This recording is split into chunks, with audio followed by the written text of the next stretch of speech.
Hello friends, welcome to my channel preparation with Mukesh sir. तो कैसे हैं आप सभी? उम्मीद है आप सभी अच्छे होंगे। फ्रेंड्स, आज हम पढ़ने वाले हैं सौर मंडल का भाग 2। ठीक है, यदि आप भाग 1 को नहीं देखे हैं तो सबसे पहले जा कर के आप उसे देख लीजिए, देन आप इसको देखिएगा। ठीक है, तो आइए हम पढ़ाई शुरू करते हैं। पहला प्रश्न है, भोर का तारा किस ग्रह को कहा जाता है?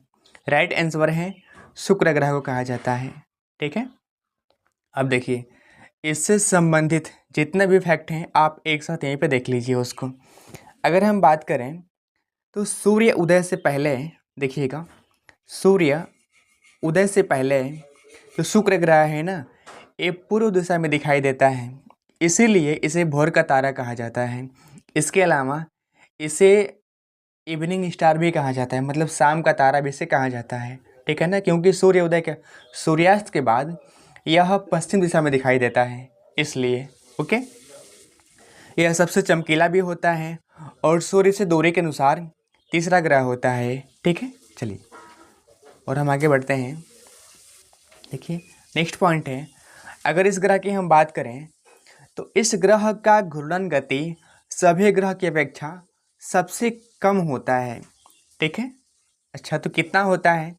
यह अपना एक घूर्णन 243 दिन में पूरा करता है। आप समझ रहे होंगे, यह अपना घूर्णन 243 दिन में पूरा करता है। देखिए, इस ग्रह का कोई उपग्रह नहीं होता है, ये भी आप ध्यान दीजिएगा। अगर आपसे पूछ ले कि किस ग्रह का कोई उपग्रह नहीं होता है तो शुक्र ग्रह है। ठीक है, और ध्यान दीजिएगा, अगला पॉइंट है, यह पृथ्वी के सबसे नज़दीक है। यह पृथ्वी के सबसे नज़दीक है। ओके, चलिए अगला प्रश्न हम देखते हैं। अगला प्रश्न है, सूर्य से दूरी के अनुसार तीसरा ग्रह कौन सा है? देखिए, सूर्य से दूरी के अनुसार तीसरा ग्रह कौन सा है? तो वो पृथ्वी है। ठीक है, पहला कौन है? पहला बुध है। दूसरा कौन है? तो दूसरा शुक्र है। और तीसरा कौन है? तो तीसरा पृथ्वी है। आइए हम पृथ्वी के बारे में जानते हैं। अगर आपसे पूछ ले कि पृथ्वी का रंग कैसा है, तो पृथ्वी का रंग कैसा है? नीला है। ठीक है, पृथ्वी ग्रह का जो रंग है वो कैसा है? तो नीला है, क्योंकि इस ग्रह पर लगभग 70% पानी होता है। लगभग 70% पानी होता है, इसीलिए इस ग्रह का रंग नीला होता है। ठीक है ना, चलिए दिखाई देता है, मतलब नीला कहने का मतलब ये हुआ। चलिए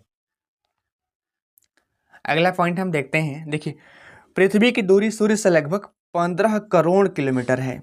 लगभग में है या कंफर्म नहीं है, मतलब लगभग थोड़ा सा कभी ज़्यादा भी होता है तो कभी कम भी होता है। आगे हम देखते हैं। ठीक है, पृथ्वी को सूर्य का परिक्रमा करने में 365 दिन, 5 घंटा, 46 मिनट, 48 सेकंड का समय लगता है। तो इस पॉइंट को बात आप ध्यान दीजिएगा, पृथ्वी को सूर्य का परिक्रमा करने में कितना समय लगता है?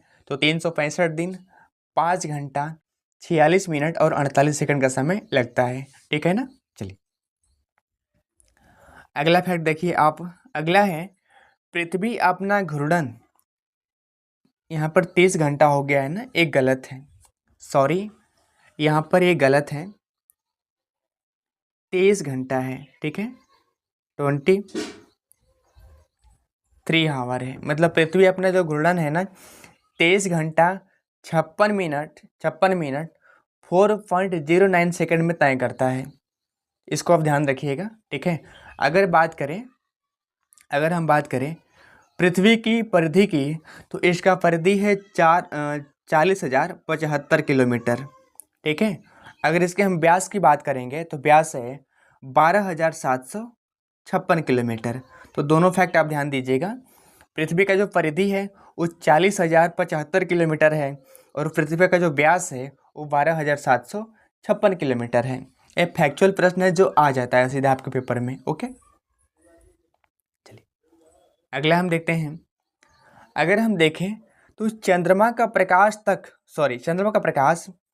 पृथ्वी तक आने में 90 सेकंड का समय लेता है। 90 सेकंड का मतलब हुआ 1.5 मिनट। ठीक है, तो आपसे पूछ सकता है कि चंद्रमा का प्रकाश पृथ्वी तक आने में कितना समय लेता है? तो 90 सेकंड का समय लेता है, फिर 1.5 मिनट का समय लेता है। ओके, चलिए अगला प्रश्न है, किस दिन पृथ्वी सूर्य से सबसे दूर होता है? किस तिथि को पृथ्वी जो है ना सूर्य से सबसे दूर होता है? तो वो 4 जुलाई का समय है। ठीक है, 4 जुलाई को पृथ्वी सूर्य से सबसे दूर होता है। नॉर्मली तो 15 करोड़ किलोमीटर है ना, लेकिन इसमें देखिएगा इस समय पृथ्वी सूर्य के बीच की दूरी 15 करोड़ 20 लाख किलोमीटर होता है। ठीक है, 15 करोड़ और 20 लाख किलोमीटर होता है। ओके, अगला प्रश्न है, किस तिथि को पृथ्वी सूर्य से सबसे पास होता है? अब यहाँ पर पास की बात कह रहा है ना, सबसे कब पास होता है? तो ध्यान दीजिएगा 3 जनवरी को सबसे पास होता है। और इस समय पृथ्वी और सूर्य के बीच की दूरी 14 करोड़ 70 लाख किलोमीटर होता है। ठीक है, 14 करोड़ और 70 लाख किलोमीटर होता है। ओके, चलिए अगला पॉइंट है, 21 मार्च और 23 सितंबर को सूर्य की किरणें भूमध्य रेखा पर सीधा चमकता है। इस तिथि को पूरे पृथ्वी पर दिन और रात बराबर होता है। तो आपसे पूछ सकता है कि किस तिथि को पूरे पृथ्वी पर दिन और रात बराबर होता है? तो ध्यान दीजिएगा 21 मार्च और 23 सितंबर को पूरे पृथ्वी पर दिन और रात बराबर होता है। क्यों? क्योंकि सूर्य की किरणें भूमध्य रेखा पर सीधा चमकता है। ओके, चलिए अगला देखिएगा आप, अगला पॉइंट है, 21 जून को सूर्य कर्क रेखा पर सीधा चमकता है। ठीक है ना, 21 जून को जो सूर्य है वो कर्क रेखा पर सीधा चमकता है। अतः इस तिथि को उत्तरी गोलार्ध का सबसे बड़ा दिन होता है। तो आपसे प्रश्न कैसे पूछेगा, उत्तरी गोलार्ध को सबसे बड़ा दिन कब होता है? तो 21 जून को होता है। ठीक है, क्योंकि सूर्य कर्क रेखा पर सीधा चमकता है इसलिए। ठीक है ना, चलिए अगला पॉइंट ध्यान दीजिएगा आप। अगर बात करें हम 22 दिसंबर की, तो 22 दिसंबर को जो सूर्य है ना वो मकर रेखा पर सीधा चमकता है। अतः 22 दिसंबर को दक्षिणी गोलार्ध में सबसे बड़ा दिन होता है। तो ये दोनों पॉइंट आप ध्यान दीजिएगा। देखिए 22 दिसंबर को दक्षिणी गोलार्ध में सबसे बड़ा दिन होता है और 21 जून को उत्तरी गोलार्ध में सबसे बड़ा दिन होता है। ठीक है, चलिए अब हम पढ़ते हैं मंगल ग्रह के बारे में पूरे विस्तार से। ओके, देखिए अगर हम मंगल ग्रह की बात करेंगे तो यह सूर्य से दूरी के अनुसार चौथा ग्रह है। ठीक है, यह सूर्य से दूरी के अनुसार चौथा ग्रह है। इस ग्रह पर लोहे की मात्रा सबसे अधिक पाई जाती है। ठीक है, मंगल ग्रह पर लोहे की मात्रा सबसे अधिक पाई जाती है, इसीलिए इसका रंग लाल दिखाई देता है।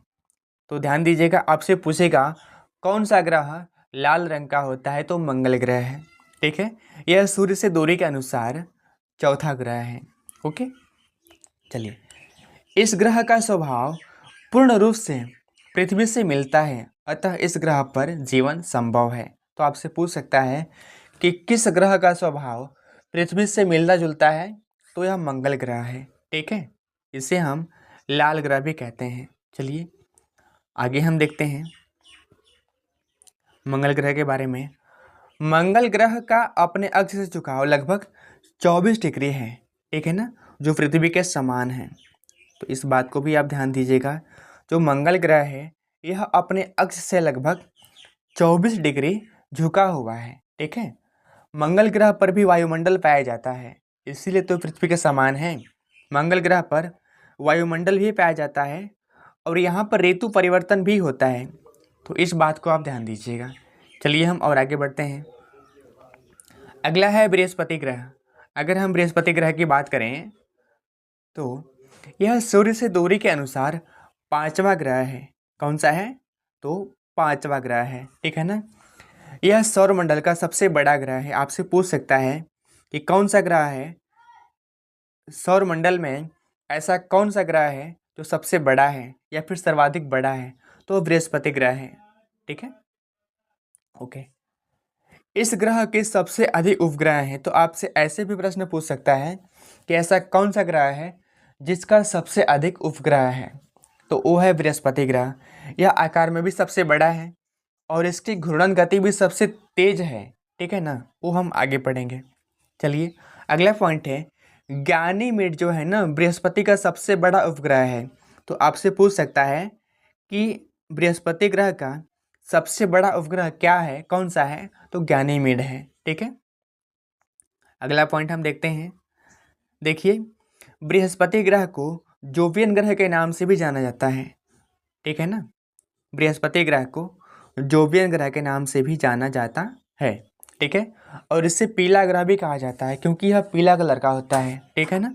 इसे पीला ग्रह भी कहा जाता है। ओके चलिए अगला पॉइंट है, यह अपना घूर्णन मात्र 10 घंटा में पूरा कर लेता है, मात्र 10 घंटा में पूरा कर लेता है। ओके इसके अलावा बृहस्पति ग्रह को वैक्यूम क्लीनर भी कहते हैं, वैक्यूम क्लीनर भी इसे कहते हैं क्योंकि यह अपने आसपास के पिंडों को अपनी तरफ आकर्षित कर लेता है, ठीक है।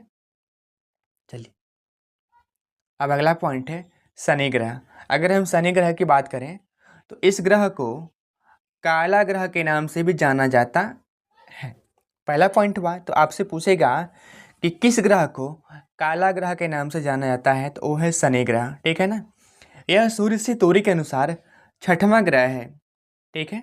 यह सूर्य से दूरी के अनुसार छठा ग्रह है, ठीक है। टाइटन शनि ग्रह का सबसे बड़ा उपग्रह है, ध्यान दीजिएगा। तो टाइटन है ये शनि ग्रह का सबसे बड़ा उपग्रह है। तो आपसे प्रश्न कैसे पूछेगा, शनि ग्रह का सबसे बड़ा उपग्रह कौन सा है, टाइटन है। अच्छा अगला पॉइंट है, इस ग्रह के कुल 62 उपग्रह होते हैं। कितने होते हैं, तो 62 मतलब ज्ञात हैं, ये घटते बढ़ते भी रहते हैं, लेकिन जो डाटा है एनसीईआरटी का तो वो 62 है, ठीक है। चलिए अगला पॉइंट है, जो शनि ग्रह है ना ये हाइड्रोजन और हीलियम से मिलकर के बना है, हाइड्रोजन और हीलियम से मिलकर के यह बना है। इसका घनत्व तो इतना कम है कि यह पानी में भी नहीं डूबेगा। तो इस पॉइंट को आप ध्यान दीजिएगा। आपसे पूछ सकता है कि ऐसा कौन सा ग्रह है जिसका घनत्व तो सबसे कम है, तो वो शनि ग्रह है। शनि ग्रह को काला ग्रह के नाम से भी जाना जाता है और ये किससे बना है, तो हाइड्रोजन और हीलियम से मिलकर के बना है, ठीक है। अगला है अरुण ग्रह। अगर हम अरुण ग्रह की बात करें तो इसे नीला ग्रह के नाम से जाना जाता है, ठीक है ना। नीला ग्रह के नाम से पृथ्वी को भी जाना जाता है और नीला ग्रह के नाम से अरुण ग्रह को भी जाना जाता है। ऑप्शन पे देखिएगा विशेष करके, क्योंकि ऐसे प्रश्न फंसाते हैं। ऑप्शन दोनों रहेगा ना तो आप उस पर ध्यान दीजिएगा, ठीक है। सूर्य से दूरी के अनुसार यह 7वां ग्रह है, ठीक है। यह सूर्य से दूरी के अनुसार यह 7वां ग्रह है, ठीक है। और अरुण ग्रह के 27 उपग्रह हैं, जो ज्ञात उपग्रह हैं ना वो 27 उपग्रह हैं, ओके। अगला प्रश्न है, अगर हम अरुण ग्रह की बात करें तो अरुण ग्रह का तापमान लगभग -240 डिग्री सेल्सियस होता है, ठीक है। इसीलिए अरुण ग्रह को बर्फीला दानव भी कहा जाता है। तो आपसे पूछ सकता है कि निम्न में से कौन सा ऐसा ग्रह है जिसको बर्फीला दानव के नाम से जाना जाता है, तो वो अरुण ग्रह है, ठीक है। अरुण ग्रह पर मुख्य रूप से मीथेन और अमोनिया गैस पाया जाता है, ओके। अगर आपसे पूछ ले अरुण ग्रह का सबसे बड़ा उपग्रह कौन सा है, तो वो है टाइटेनिया, ठीक है। चलिए अब हम देखते हैं वरुण ग्रह के बारे में। देखिए वरुण ग्रह यह सूर्य से दूरी के अनुसार 8वां ग्रह है। कौन सा है, तो 8वां नंबर का सूर्य से दूरी के अनुसार है, ठीक है।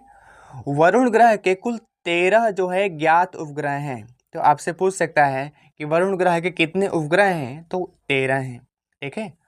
अगला पॉइंट है, वरुण ग्रह का सबसे जो बड़ा उपग्रह है उसका नाम क्या है, तो वो है टिटान। देखिएगा वह टिटान है, ओके। चलिए इस ग्रह को हरा ग्रह भी कहा जाता है। इस ग्रह को हरा ग्रह भी कहा जाता है क्योंकि इस ग्रह पर लगभग 98% मीथेन गैस पाई जाती है, ठीक है। चलिए और आगे हम देखते हैं। अगला पॉइंट है, अगर आपसे पूछ ले कि वरुण ग्रह सूर्य की परिक्रमा कितने समय में पूरा करता है, तो 164.8 वर्ष में पूरा करता है, ठीक है। 164.8 वर्ष में पूरा करता है। सो उम्मीद है आपको मेरा क्लास अच्छा लगा होगा। अगर क्लास पसंद आए तो प्लीज़ लाइक, शेयर और सब्सक्राइब ना भूलिएगा। ओके, फिर मिलते हैं हम अगले वीडियो में। तब तक के लिए नमस्कार, थैंक यू।